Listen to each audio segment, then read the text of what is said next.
नमस्कार दोस्तों, हमारे चैनल पर आपका स्वागत है। दोस्तों, इस वीडियो में हम लोग बात करेंगे अग्निवीर के तहत जो एयरफोर्स के एग्जाम होते हैं, जो वायुसेना के एग्जाम होते हैं, चाहे आपका वो एग्जाम टेक्निकल हो या फिर नॉन टेक्निकल हो या फिर आपका सिविलियन का एग्जाम ही क्यों ना हो, उसमें जो जनरल साइंस के क्वेश्चन पूछे जाते हैं वो काफ़ी ज़्यादा महत्वपूर्ण होते हैं और कुछ क्वेश्चन जो है वो आपके बार-बार पूछे जाते हैं। तो इस वीडियो में हम लोग वही महत्वपूर्ण क्वेश्चन के बारे में बात करेंगे। तो चलिए हम लोग वीडियो को प्रारंभ करते हैं। हमारा पहला क्वेश्चन है कि वायुसेना का मुख्यालय कहाँ है। तो वायुसेना यानी कि एयरफोर्स का मुख्यालय जो है वह नई दिल्ली में है। तो एयरफोर्स का हेडक्वार्टर कहाँ पे है? वो नई दिल्ली में है। दोस्तों, अगर क्वेश्चन आ जाता है कि नौसेना का हेडक्वार्टर कहाँ है, तो वो भी नई दिल्ली में है और आर्मी का हेडक्वार्टर वो भी नई दिल्ली में है। तो आप लोग जो है हेडक्वार्टर को ठीक से याद कर लीजिएगा।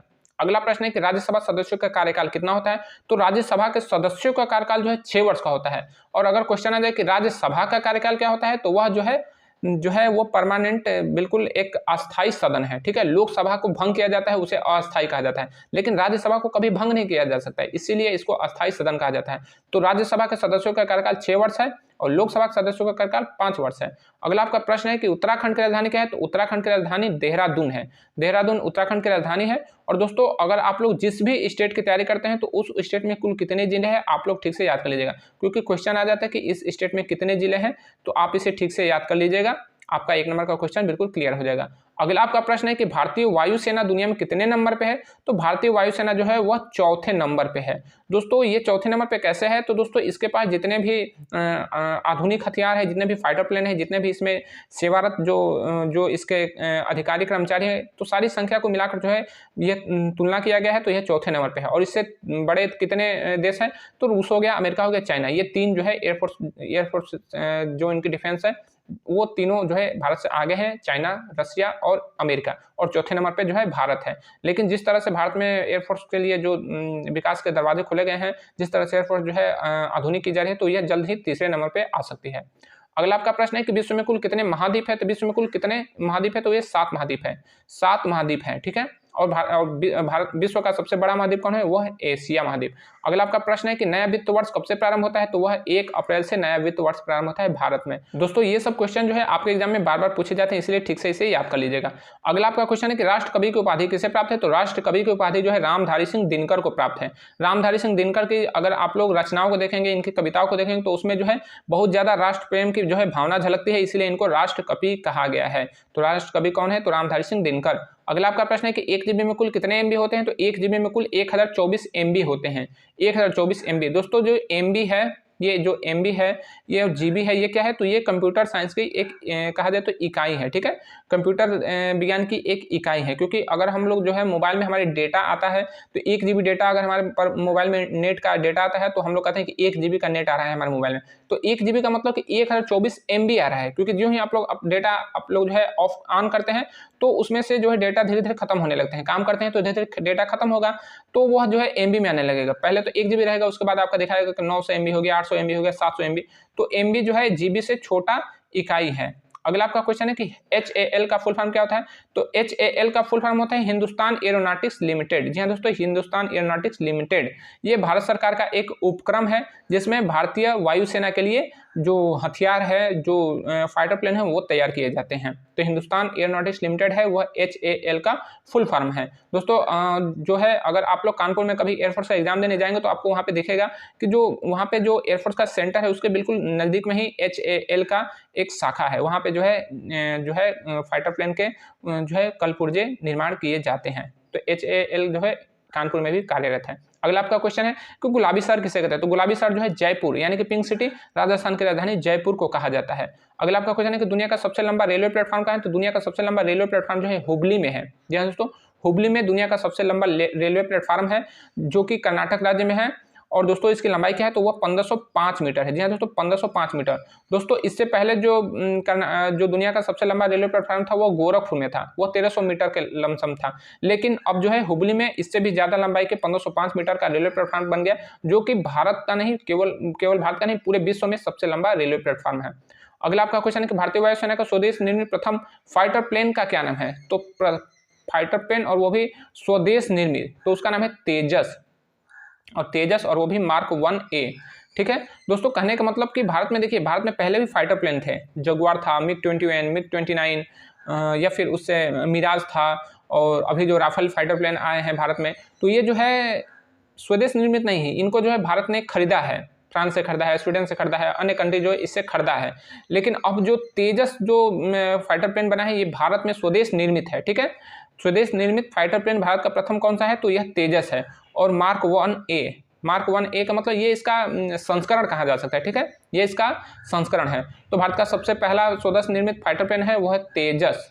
अगला आपका क्वेश्चन है कि गांव की कार्यपालिका क्या कहलाती है, तो गांव की कार्यपालिका कहलाती है ग्राम पंचायत। ये आपका राजनीति विज्ञान से क्वेश्चन है। तो गांव की कार्यपालिका जो है ग्राम पंचायत कहलाती है, साथ ही साथ गांव का व्यवस्थापिका क्या कहलाता है, तो वह आपका ग्राम सभा कहलाती है। ग्राम सभा जैसा डिसीजन लेती है, ग्राम पंचायत उसके अंतर्गत कार्य करती है, लेकिन ये केवल कागजों में है। अब कहीं पर भी किसी भी गाँव में ग्राम सभा का बैठक वगैरह नहीं होता है। खासकर मैं तो उत्तर प्रदेश में हूँ, गाजीपुर जिले से बिलोंग करता हूँ, तो मैं अपने गाँव में देखता हूँ कि कहीं पर अब जो है ग्राम सभा की बैठक नहीं होती है। जो ग्राम पंचायत के सदस्य है वो अपने मर्जी से है सारे डिसीजन लेते हैं। तो ग्राम सभा जो है ग्राम पंचायत को भूल गई है और ग्राम पंचायत जो है ग्राम सभा को भूल गई, क्योंकि भारत सरकार गांवों को भूल गई है।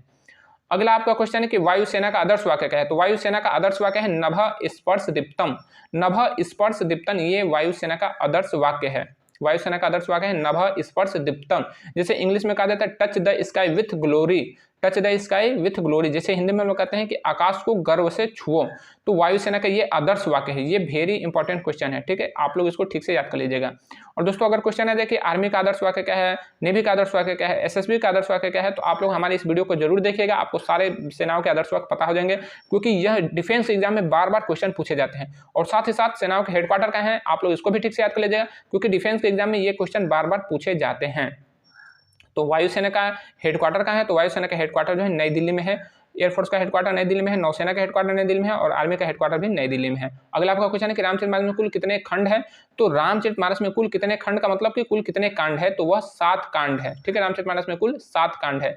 जो आपने अगर रामचरितमानस का अध्ययन किया होगा या फिर रामचरितमानस का कहीं पाठ किया होगा तो उसमें लिखा रहता है बाल कांड, सुंदर कांड, अयोध्या कांड, लंका कांड। तो इस तरह से उसको 7 खंड में यानी कि 7 कांड में बांटा गया है। अगला आपका प्रश्न है कि डायबिटीज को हिंदी में क्या कहते हैं, तो डायबिटीज को हिंदी में हम लोग मधुमेह कहते हैं। बहुत से लोग जो है कंफ्यूजन में रहते हैं कि मधुमेह अलग बीमारी है, लेकिन नहीं दोस्तों, ये केवल हिंदी भाषा में मधुमेह कहा जाता है और अंग्रेजी भाषा में इसको डायबिटीज कहा जाता है। अगला आपका प्रश्न है कि वायुसेना का पश्चिमी कमान कहाँ है, तो वायुसेना का पश्चिमी कमान जो है नई दिल्ली में है।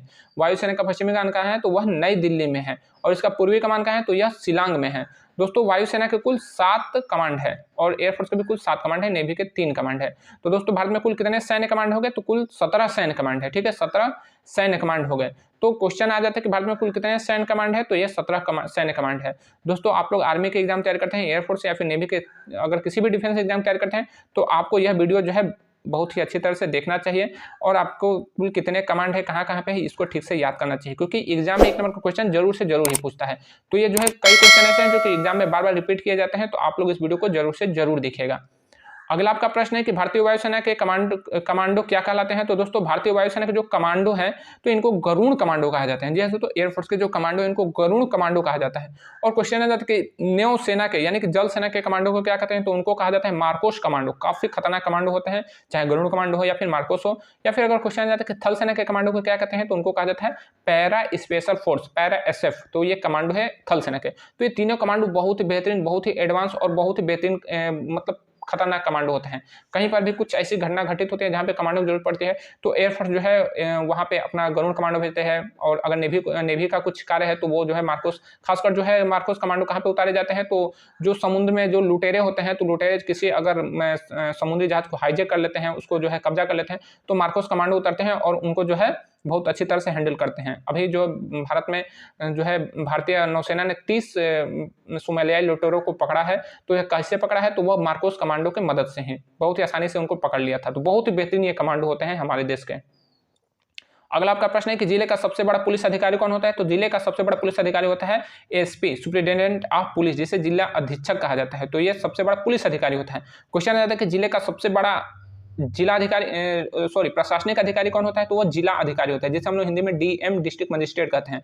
दोस्तों हर राज्य के हर एक जिले में जो है DM होता है और डिस्ट्रिक्ट और SP होता है। जी हाँ दोस्तों, हर जिले में, भारत के हर जिले में एक DM होता है और एक SP होता है। DM जो है प्रशासनिक व्यवस्था देखता है और SP जो है पुलिस व्यवस्था देखता है। हमारा अगला प्रश्न है कि रामचरितमानस के लेखक कौन है? तो रामचरितमानस के लेखक है गोस्वामी तुलसीदास। जी हाँ, गोस्वामी तुलसीदास ने रामचरितमानस का जो लेखन किया है, जिसकी भाषा नहीं, इसको बोली कहा जाए तो अवधी बोली है। और रामायण के लेखक कौन है? तो वह है महर्षि वाल्मीकि, जिसकी भाषा संस्कृत है। अगला आपका प्रश्न है कि हिंदी कैलेंडर का चतुर्थ महीना क्या है? तो हिंदी कैलेंडर का चतुर्थ महीना यानी कि चौथा महीना आषाढ़ है। जिस तरह से अंग्रेजी कैलेंडर में जनवरी, फरवरी, मार्च, अप्रैल होते हैं, उसी तरह से हिंदी कैलेंडर में भी चैत, वैशाख, ज्येष्ठ, आषाढ़ 12 महीने होते हैं। इसमें भी 12 माह भी होते हैं, 12 माह भी कहा जाता है, महीने को माह और मास भी कहा जाता है हिंदी में। अगला आपका क्वेश्चन है कि गांव का प्रथम नागरिक किसे कहते हैं? तो ये आपका राजनीति विज्ञान से क्वेश्चन है। तो गांव का प्रथम नागरिक ग्राम प्रधान कहलाता है आपको उत्तर प्रदेश और उत्तराखंड में, और झारखंड और बिहार में मुखिया कहा जाता है, जबकि राजस्थान, हरियाणा, महाराष्ट्र, मध्य प्रदेश में सरपंच कहा जाता है। तो इन तीनों के बीच में क्या अंतर होता है? तो यह बेसिक आपको जो है जरूर से जरूर इसको बारे में पता होना चाहिए, क्योंकि आप भी वोट करते हैं। तो आप वोट किसे करते हैं तो उसके बारे में जरूर से जरूर पता होना चाहिए। तो आप लोग इस वीडियो को देखिएगा, आपको तीनों के मध्य क्या अंतर होता है आपको पता हो जाएगा। तो प्रधान, मुखिया, सरपंच में क्या अंतर होता है, मैंने इस पर वीडियो बनाया है। अगला आपका प्रश्न है कि हवा महल कहाँ है? तो हवा महल जो है वह जयपुर, राजस्थान की राजधानी जयपुर में हवा महल है। अगला आपका प्रश्न है कि केवल स्वदेशी नीतियों से ही देश को फिर से विश्व गुरु बनाया जा सकता है, यह किसका कथन है? तो यह राजीव दीक्षित का कथन है। जी हाँ दोस्तों, बहुत ही देश प्रेमी, देशभक्त जो है राजीव दीक्षित है। इनका जो है यूट्यूब पे अगर आप लोग स्पीच सुनेंगे, लेक्चर सुनेंगे, तो इन्होंने बताया कि भारत को फिर से विश्व गुरु कैसे बनाया जा सकता है, और वह बहुत ही ज्यादा प्रयासरत है। लेकिन अफसोस कि ऐसे राष्ट्र भक्त व्यक्ति की मृत्यु हो गई, निधन हो गया, और वो जो है भारत फिर से विश्व गुरु ना बन सका। अगर ये रहते और इनको राजनीतिक सपोर्ट मिलता तो भारत आज फिर से विश्व गुरु बन जाता, सोने की चिड़िया बन गया होता है। और दोस्तों, मैं आपसे उम्मीद करता हूं कि आप लोग जो है अपने देश को फिर से विश्व गुरु, सोने की चिड़िया बनाने के लिए बिल्कुल प्रयास करते रहे। केवल नौकरी के लिए आप लोग प्रयास ना कीजिए, भारत को फिर से विश्व गुरु बनाने के लिए प्रयास कीजिए। क्योंकि जब हमारा भारत ही नहीं रहेगा तो फिर हम नौकरी करके क्या फायदा करेंगे? हमारे पास धन होगा लेकिन देश ही नहीं होगा, तो हम फिर किस काम के लिए वो धन? तो आप लोग जो है देश के लिए बिल्कुल जो है हमेशा अग्रसित रहे, देश को विश्व गुरु बनाने के लिए हमेशा प्रयास करते रहिए। अगला हमारा प्रश्न है कि सांसदों को कितना पेंशन मिलता है? तो दोस्तों, सांसदों को पेंशन मिलता है 25,000 और 27,000। कहने का मतलब कि जो लोकसभा सांसद होते हैं उनका कार्यकाल 5 वर्ष का होता है, तो उनको 25,000 मिलता है, जबकि राज्यसभा सांसद जो होते हैं वो उनका जो है कार्यकाल 6 वर्ष का होता है, यानी कि 1 साल अधिक होता है, तो इसलिए उनको 2,000 अधिक पेंशन मिलता है, यानी कि 27,000 पेंशन मिलता है। अगला प्रश्न है कि कर्क रेखा किस गोलार्ध में है? तो कर्क रेखा जो है उत्तरी गोलार्ध में है। और भारत किस गोलार्ध में है? तो भारत भी उत्तरी गोलार्ध में है।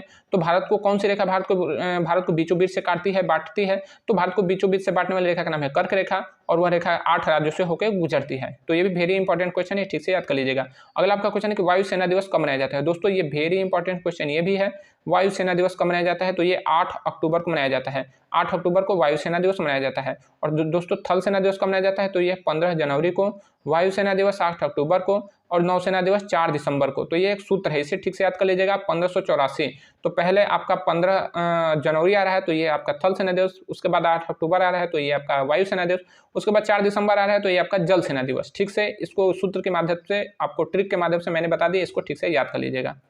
अगला आपका क्वेश्चन है कि थल सेना का लेफ्टिनेंट वायुसेना के किस अधिकारी के समकक्ष होता है? तो दोस्तों, ये क्वेश्चन जो है आपके डिफेंस के एग्जाम में बार बार पूछे जाते हैं, बार बार मैंने जितने भी एग्जाम दिए हैं सब में ये क्वेश्चन लगभग आया है।